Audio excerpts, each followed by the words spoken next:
अनुज, समीर और ऋतिक एक खंडहर के पास खड़े किसी का इंतज़ार कर रहे थे। सबके चेहरे पर डर बिल्कुल साफ दिखाई दे रहा था। अनुज ने सोचा, ये सुमेध अभी तक आया क्यों नहीं यार? उसे या उस कुएं के पास भेजकर हमने अच्छा नहीं किया, और कुछ हो गया तो। डर के मारे सबके पसीने छूट रहे थे। इतने में ही उन्होंने कुछ सुना। वो सुनकर सबके रोंगटे खड़े हो गए। उनके हाथ में मोबाइल था जिसमें सुमेध का मोबाइल नंबर डायल किया हुआ था।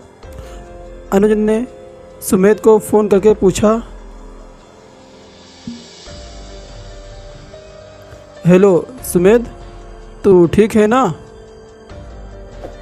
और सुमेध की केवल चीख ही सुनाई दे रही थी, लेकिन उसके अलावा वो कुछ और भी नहीं बोल पा रहा था। समीर और अनुज खंडहर के अंदर जाने ही वाले थे कि तभी ऋतिक ने उन्हें रोक दिया और कहा कि वहाँ जाना मौत को दावत देना है, चलो यहाँ से। लेकिन समीर और अनुज अपने भाई को छोड़कर कैसे जा सकते थे? वो दोनों खंडहर के अंदर चले गए, लेकिन ऋतिक डर के मारे बाहर ही खड़ा रहा। दोस्तों, अगर क्या था उस खंडहर में? सुमेध क्या करने गया था वहाँ, और क्या हुआ उसके साथ?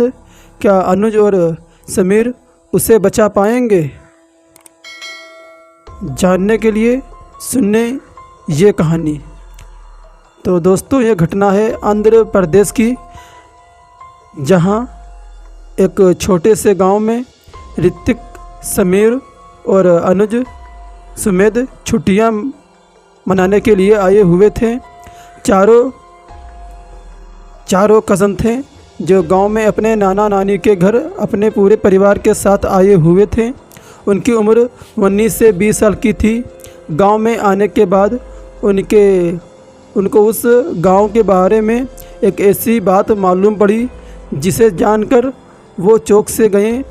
एक रात जब उनका पूरा परिवार साथ बैठे हुए कुछ बातें कर रहा था, तब अचानक समीर ने कहा कि कल कहीं घूमने चलते हैं, और फिर उसकी बात से सहमत थी।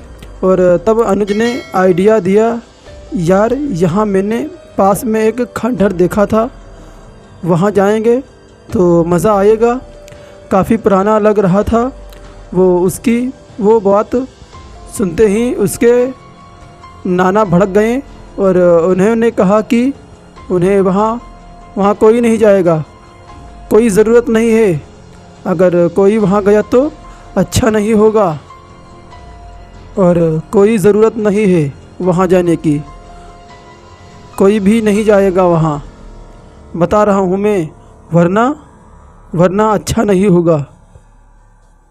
और उनके नाना ये बात बार बार दोहरा रहे थे, और उनके नाना ने पहली बार उनके ऊपर गुस्सा किया था, इसलिए चारों भाइयों को कुछ अजीब लग रहा था।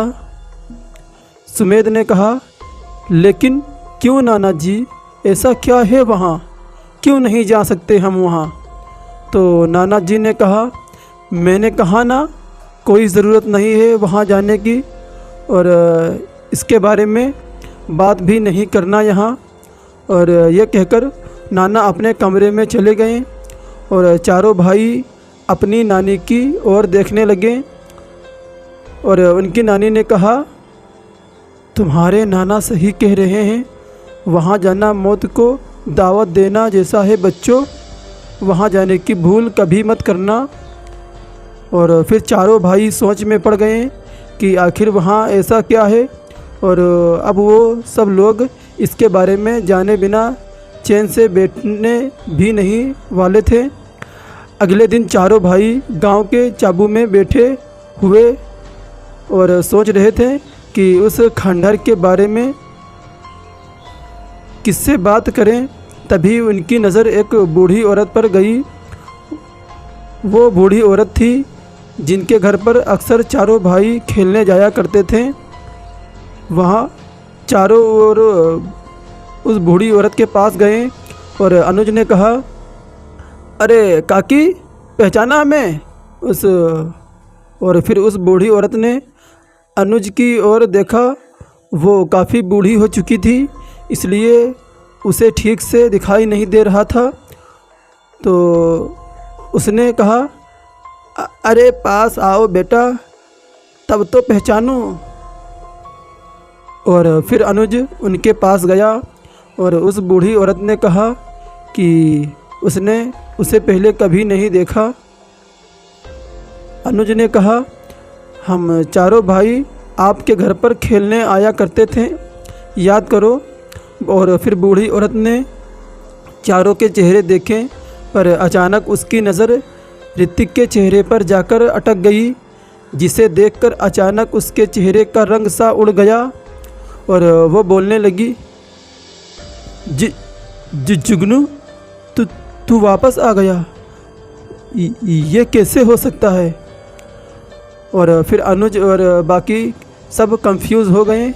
तो फिर ऋतिक ने पूछा कि ये जुगनू कौन है? उसने कहा, कौन जुगनू काकी? अरे मैं तो ऋतिक, पहचान, बचपन में आपके यहाँ खेलने आया करते थे, याद है आपको? अरे आप तो जानते हो हम चारों भाइयों को। लेकिन बूढ़ी काकी को जैसे सदमा सा लग गया था। वो उसे बड़ी बड़ी आँखों से घेरे जा रही थी और चारों भाई उसे हैरानी से भरी नज़रों से देख रहे थे। और फिर बूढ़ी औरत ने कहा, ये अजीब इत्तेफाक है कि तू बिल्कुल उसकी शक्ल लेकर आया है। और ये कहकर वो कहीं जाने के लिए मुड़ गई और चारों भाई उसके पीछे पीछे जाने लगी। और वो औरत उन्हें अपने घर पर लेकर गई और एक खटिया पर बैठकर बोली, 55 साल बीत गए हैं उस हादसे को, लेकिन जुगनू का चेहरा मैं भूल नहीं पाई। तुम्हारी शक्ल हूबहू उससे मिलती है। तो अनुज ने पूछा कि ये जुगनू कौन था? तो बूढ़ी औरत ने उसका कोई जवाब नहीं दिया, बल्कि कुछ सोचने लगी। फिर सुमेध ने कहा, अरे काकी छोड़ो, इत्तेफाक ही है ये। आप ये बताओ कि उस खंडहर में क्या है?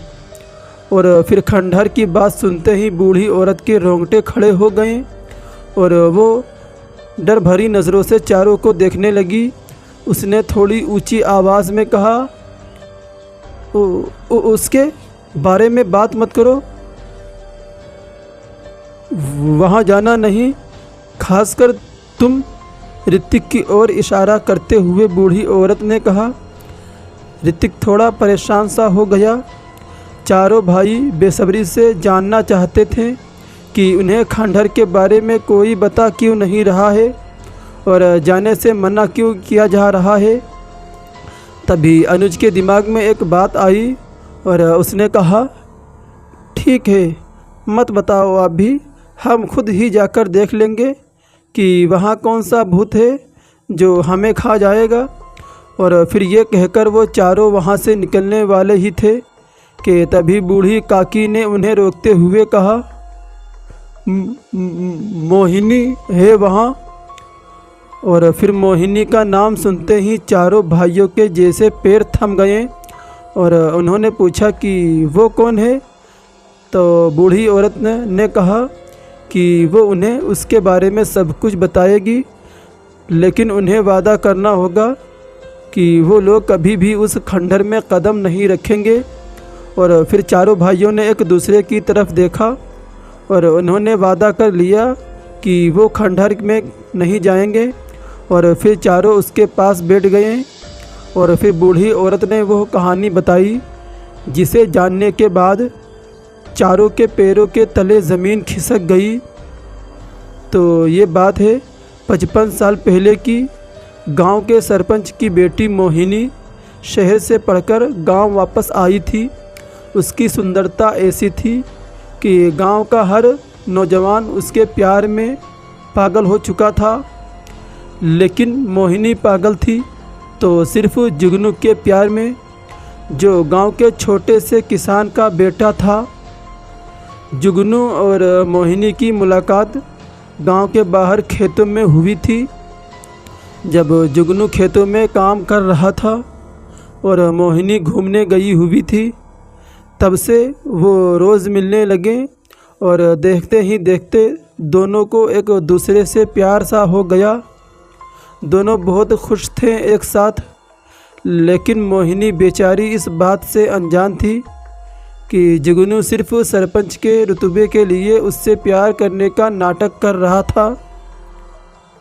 उसके झूठे प्यार पर उसे विश्वास हो गया था और जुगनू इस बात का इंतज़ार कर ही रहा था कि कब उसकी मोहिनी से शादी हो और उसे सरपंच का पद मिल जाए।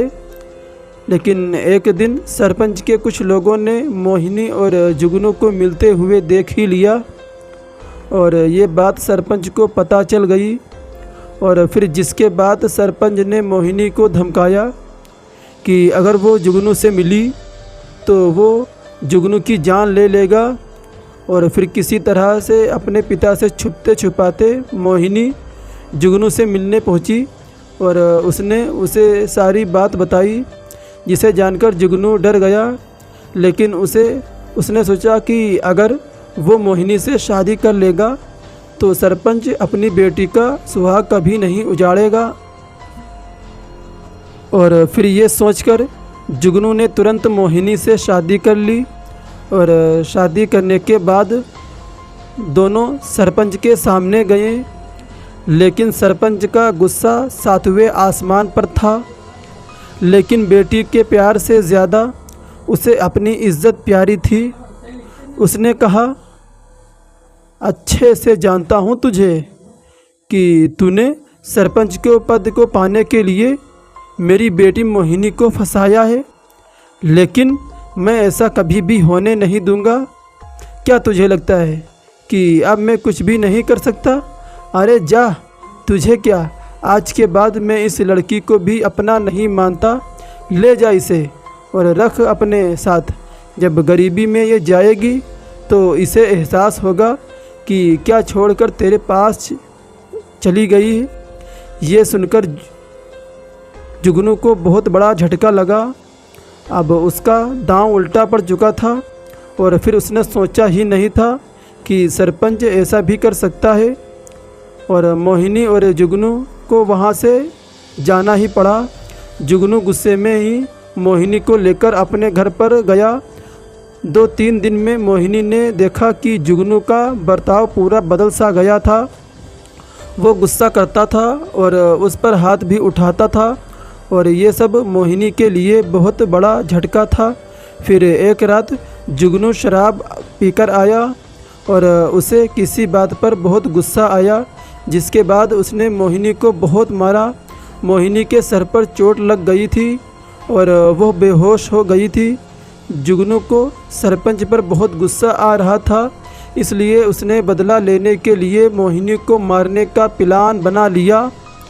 वो मोहिनी को लेकर कुएं के पास गया जो खंडहर में था और उसने उसे उस कुएं में ही फेंक दिया और मोहिनी की मौत हो गई।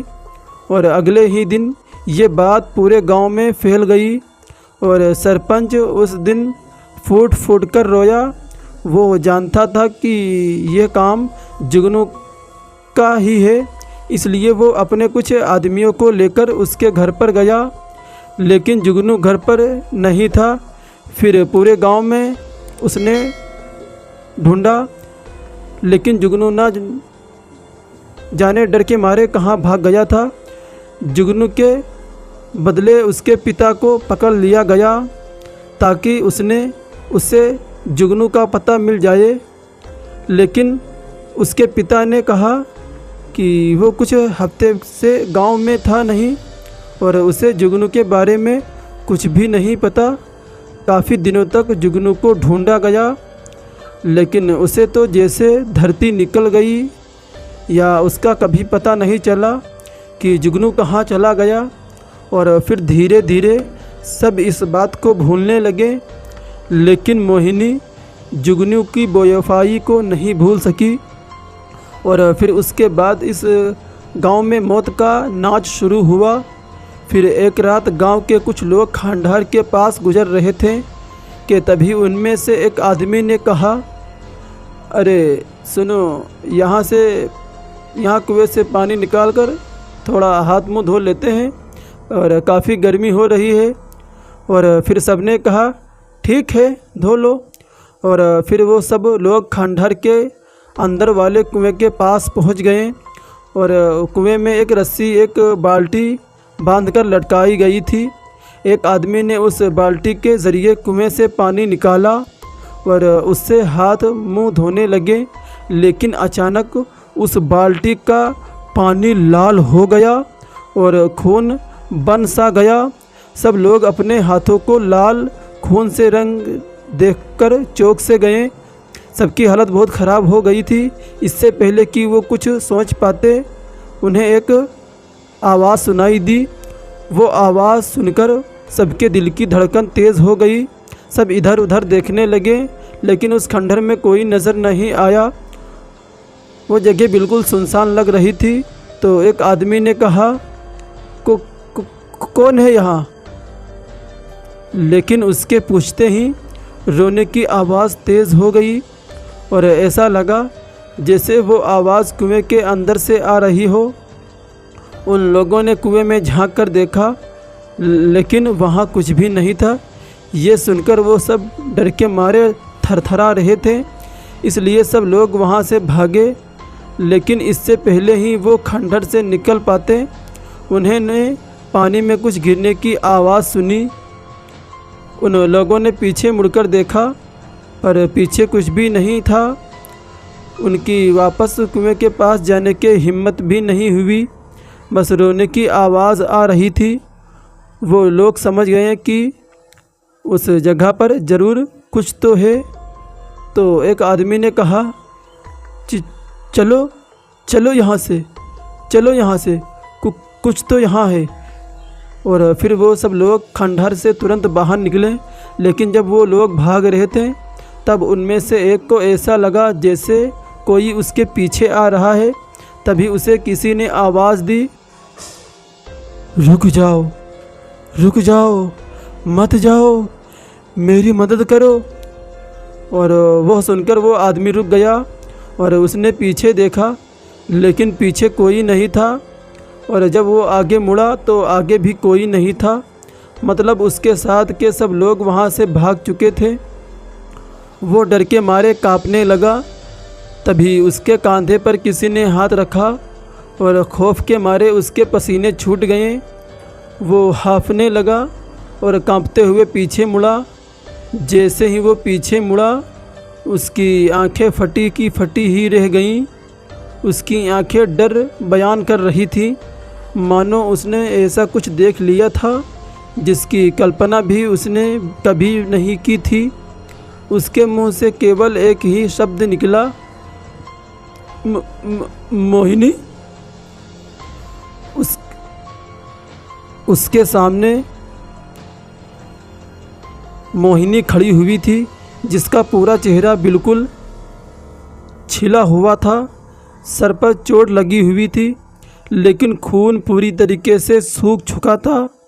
आंखें पूरी सफ़ेद थी और उसका चेहरा जो पहले बहुत सुंदर था, अब वो बहुत भयानक हो चुका था।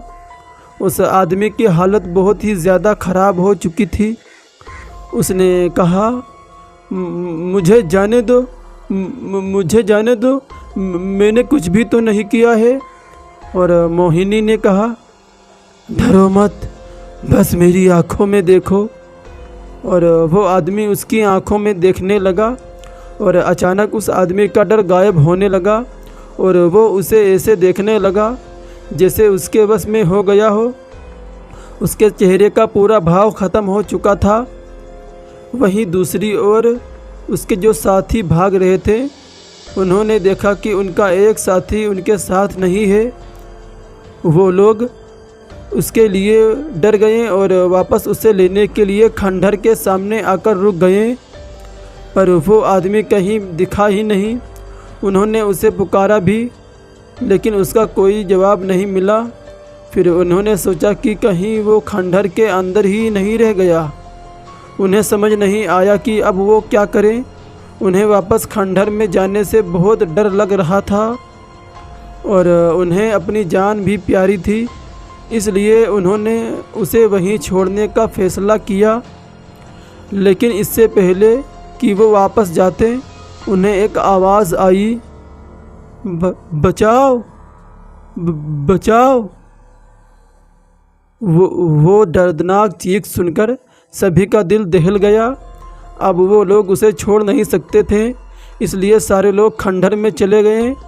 लेकिन अंदर जाने के बाद फिर से उन्हें सन्नाटा ही मिला। उन्होंने इधर उधर देखा, उस आदमी को पुकारा भी, लेकिन फिर से कोई जवाब नहीं मिला। लेकिन फिर उन्हें एक अजीब सी आवाज़ आई। ऐसा लग रहा था जैसे कोई किसी चीज़ को ठोक रहा हो। तब एक आदमी ने कहा, ये आवाज़ तो कुएं के पास से आ रही है। और फिर सबके मन में खौफ बैठा हुआ था कि न जाने अगले ही पल क्या होने वाला है। वो सब साथ में कुएं के पास गए और उन्होंने देखा कि कोई लड़की कुएं के पीछे की तरफ बैठी हुई थी। वो रो रही थी और साथ में किसी चीज़ को टोक भी रही थी। और उन लोगों ने थोड़ी ऊंची आवाज़ में उससे पूछा, कौन हो तुम, कौन हो तुम? और ये सुनकर उस लड़की ने ठोकना बंद कर दिया और शांत बैठ गई। एक पल के लिए अजीब सी शांति छा गई। वहाँ सबके दिल ज़ोर से धड़क रहे थे। तभी उस लड़की ने रोते हुए कुएं की तरफ इशारा किया और कहा, उसने मुझे इस कुएं में फेंक दिया। और फिर उसकी बात उन लोगों के पल्ले नहीं पड़ी। फिर उस लड़की ने रोना बंद कर दिया और सबकी ओर मुड़कर देखा। उनका चेहरा, उस लड़की का चेहरा देख किसी को अपनी आंखों पर विश्वास ही नहीं हो रहा था। और वो सारे लोग थरथराने लगे। तभी एक आदमी ने कहा, ये तो मोहिनी है। और मोहिनी अचानक हंसने लगी। उसकी डरावनी हंसी सुनकर सबकी सांसें अटक गईं। फिर उनकी नज़र उस चीज़ पर गई जिसे वो ठोंक रही थी। वो कुछ और नहीं बल्कि उसी आदमी का कटा हुआ सर था जिसे उसने वश में किया था। मोहिनी के हाथ में चाकू था और उससे वो उस आदमी के सर को मार रही थी। ये देख सब लोग चीख पड़े और मोहिनी ज़ोर ज़ोर से हंसने लगी। उसने कहा, कहाँ है जुगनू? हाँ, लेकर आओ उसे, वरना मैं सबको मार दूंगी। और ये सुनकर सब लोग समझ गए कि वो जुगनू से बदला लेने के लिए आई है और उसे मारकर ही मोहिनी को शांति मिलेगी। और वो सब वहाँ से भागने लगे। और मोहिनी गुस्से में उस आदमी के सर को ठोक रही थी। भाग भागकर गांव आए वो लोग और उन्होंने सबको ये बात बताई। जो उन्होंने देखा, गांव वालों के पैरों तले ज़मीन ही खिसक गई। और ये सुनकर किसी को विश्वास ही नहीं हुआ कि जुगनू से बदला लेने के लिए मोहिनी वापस आ सकती है। और फिर उस बूढ़ी औरत की कहानी सुनकर चारों भाइयों के मन में खौफ बैठ गया था। खासकर ऋतिक के मन में, क्योंकि उसकी शक्ल जुगनू से मिलती थी। ऋतिक ने कहा, मतलब अगर उसने मुझे देख लिया तो वो मुझे मार देगी। और फिर बूढ़ी औरत ने कहा कि मोहिनी उन सबको मार डालेगी जो उस कुएं के पास जाएगा। लेकिन चारों भाई सोच रहे थे कि उनके नाना नानी ने ये बात उन्हें क्यों नहीं बताई। ये बात उन्होंने उस बूढ़ी औरत से पूछी तो उन्होंने कहा कि उसके नाना नानी ने इस गांव में 30-35 सालों से रहते हैं, इसलिए उन्हें ये नहीं पता कि जुगनू दिखता कैसा था। बूढ़ी औरत ने कहा कि जब तक मोहिनी जुगनू को मार नहीं देगी तब तक वो किसी मर्द को भी छोड़ेगी नहीं। और उसने चारों को उस खंडहर में जाने से साफ मना किया। लेकिन इंसानों की तो फितरत होती है कि उन्हें जिसके लिए मना किया जाए वो वही काम किया करते हैं। और फिर चारों भाइयों ने भी यही काम किया। बूढ़ी औरत के घर से जाने के बाद चारों साथ बैठे मोहिनी के बारे में सोच रहे थे। और फिर अनुज ने कहा, क्यों भाई, क्या कहते हैं, एक बार जाकर देखना चाहिए क्या? और ऋतिक के होश उड़ गए। वो चिल्लाते हुए बोला, पागल हो क्या? हाँ, या चाहते हो कि मैं मर जाऊं? और मैं कहीं नहीं जाऊंगा। और फिर सुमेध ने कहा, अरे तो तू मत जाना, मैं जाऊंगा और तुम लोग देखना कि कहीं कोई हमें देख ना ले। और मैं तुरंत देख कर के आ जाऊंगा कि वहाँ कुछ भी है या भी नहीं। ऋतिक मना कर रहा था, लेकिन बाकी तीनों ये काम करने के लिए बड़े उतावले हो रहे थे। इसीलिए चारों को लेकर उसी रात को खंडहर के सामने पहुंच गए। खंडहर के बाहर कुछ कुत्ते भौंक रहे थे। ऋतिक पहले ही डर के मारे कांपने लगा। उसने वापस चलने को कहा, लेकिन तीनों भाई अंदर जाने का मन बना चुके थे। सुमेध ने कहा, मैं अंदर जा रहा हूँ और मैं फ़ोन पर तुम्हें बताऊँगा अगर अंदर कुछ हुआ। और फिर ये कहकर उसने अनुज को कॉल किया और फ़ोन लेकर खंडहर में चला गया। उसके जाने के बाद तीनों बाहर खड़े उसका इंतज़ार करने लगे। सुमेध खंडहर को देखने लगा और देखते देखते वो कुएं के सामने पहुंच गया। उस वक्त वहाँ कोई भी नहीं था। उसने अनुज से कहा, अरे यहाँ तो कुछ भी नहीं दिख रहा, कुएं के पास जाकर देखता हूँ। और फिर सुमेध कुएं के पास गया और उसने उस कुएं के अंदर झांका। अंदर भी कुछ नहीं दिखा उसे। और फिर उसने सोचा कि कुछ देर वहाँ उसको इंतज़ार करना चाहिए, शायद कुछ दिख जाए। तो वो करीब 10 मिनट तक इधर उधर देखने लगा, पर उसके बाद भी उसे वहाँ किसी के होने का एहसास भी नहीं हुआ। और फिर उसने अनुज को कहा, देखा, कुछ भी नहीं है यहाँ। मैं पिछले 10 मिनट से यहाँ बैठा हुआ हूँ, लेकिन यहाँ तो कुछ भी दिख ही नहीं रहा है मुझे, और ना ही कोई आवाज़ आ रही है। और फिर लेकिन उसके इतना कहते ही अचानक वहाँ का टेम्परेचर कम होने लगा और सुमेध को ठंड लगने लगी। उसके हाथ पांव ठंड से जमने लगे, जबकि बाहर बहुत ज़्यादा गर्मी थी। सुमेध को कुछ अजीब लगा और उसने वापस इधर उधर नज़रें घुमाई, लेकिन अंधेरे के अलावा वहाँ कुछ भी नहीं दिखा। फिर ठीक पीछे से आवाज़ आई, मैं यहाँ हूँ। सुमेध के गले के जैसे रोंगटे ही खड़े हो गए और उसे लगा कि कोई उसे के बहुत पास आकर खड़ा हुआ था। और फिर उसने पीछे देखा, लेकिन पीछे कोई भी नहीं था। फिर पीछे से उसे आवाज़ आने लगी और ये आवाज़ सुनकर उसे उस बूढ़ी औरत की कहानी याद आ गई और डर के मारे उसका गला सूखने लगा। अब ठंड बढ़ रही थी, लेकिन सुमेध को पसीना आने लगा था। जब उसने गहरी सांस भरते हुए पीछे देखा तो उसकी सांसें अटक गईं। बाहर अनुज ने सोचा कि ये सुमेध अभी तक आया क्यों नहीं, कि यार उसे उस कुएं के पास भेजकर हमने अच्छा नहीं किया होगा, अगर कुछ हो गया तो। और ये सुनकर सबके पसीने छूट रहे थे। इतने में ही उन्हें सुमेध के चीखने की आवाज़ सुनाई दी और उसकी चीख सुनकर तीनों भाइयों का दिल दहल गया। उन्हें फ़ोन से सुमेध की आवाज़ आई। सुमेध ने कहा, नहीं, मेरे पास मत आना, मैं वापस यहाँ नहीं आऊँगा, मुझे जाने दो। और बाहर तीनों को समझ नहीं आ रहा था कि अंदर उसके साथ आखिर हो क्या रहा है। अनुज ने सुमेध को फ़ोन पर पूछा, सुमेध हेलो, ठीक है ना तू? लेकिन फिर से सुमेध चीखा और एकदम से उसकी आवाज़ आनी बंद हो गई।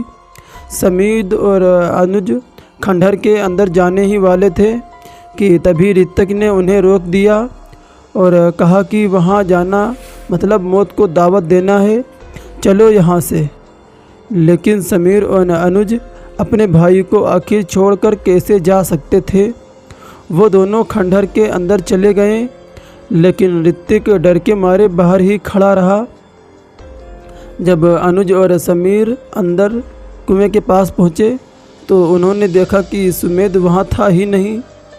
दोनों चीख चीख कर उसे पुकारने लगे, लेकिन सुमेध का कोई पता नहीं था।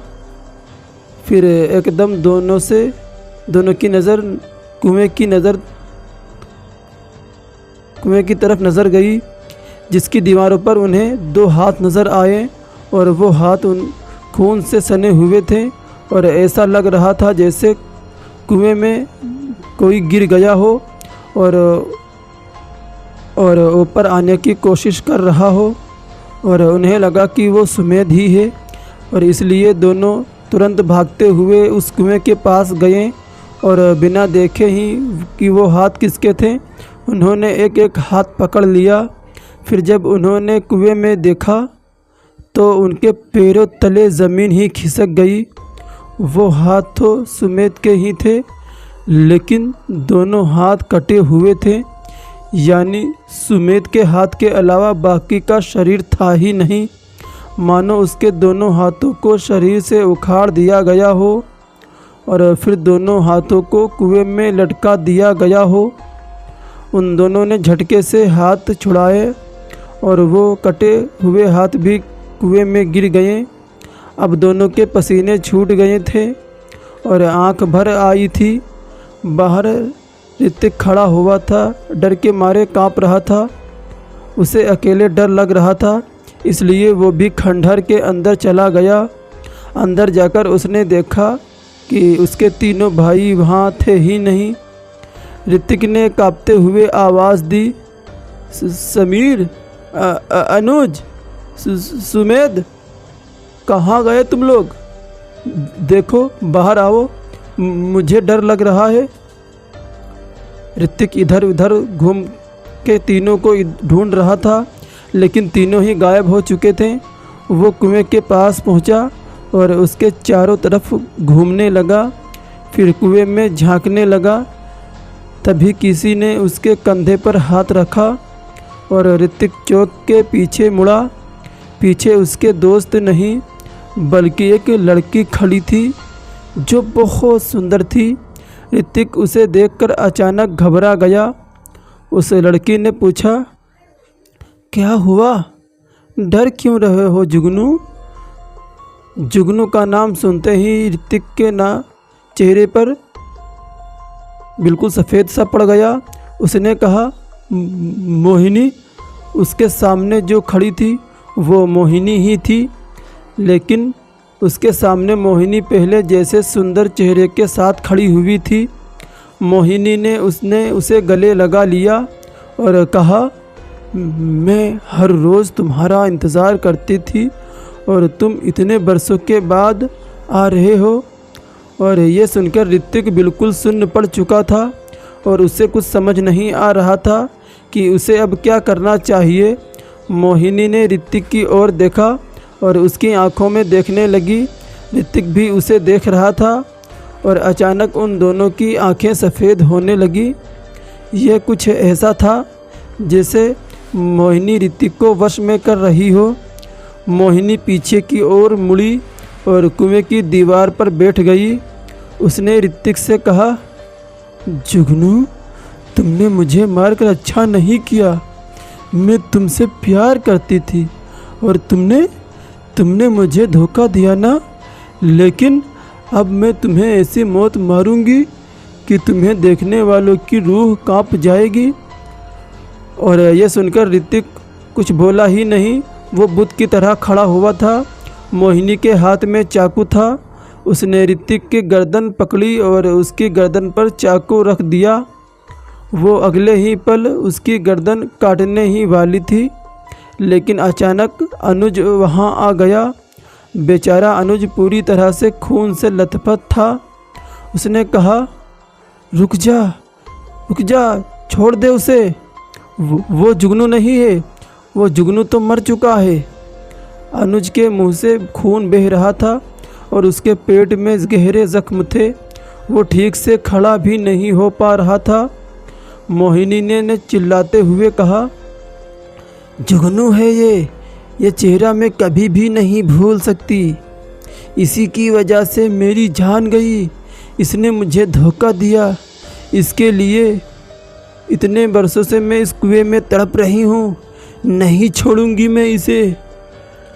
अनुज ने कहा, तुम मेरे 2 भाइयों को मार चुकी हो, जबकि वो निर्दोष थे। ये जुगनू नहीं है। जुगनू कभी भी वापस नहीं आएगा, क्योंकि वो मर चुका है। तुम भी छोड़ दो सबको। मोहिनी ने उसकी बात को नज़रअंदाज कर दिया। उसने वापस ऋतिक की गर्दन पकड़ी और उसे काटने ही वाली थी कि तभी मोहिनी को कुछ लोगों की आवाज़ें सुनाई दी। उसने पीछे मुड़कर देखा कि खंडहर में ऋतिक के नाना गांव के कुछ आदमियों को लेकर वहां पहुंच गए थे। उन सबके हाथों में मशाल थी। जब उन लोगों ने मोहिनी को ऋतिक को पकड़े हुए देखा तो उनके होश ही उड़ गए। अनुज भी उनके सामने खून से लथपथ खड़ा हुआ था। मोहिनी ने गांव वालों को देखा और मुस्कुराकर बोली, इसे मारकर मैं बदले की आग बुझ जाएगी और तुम सब चैन से रह जाओगे। दूर रहना मुझसे।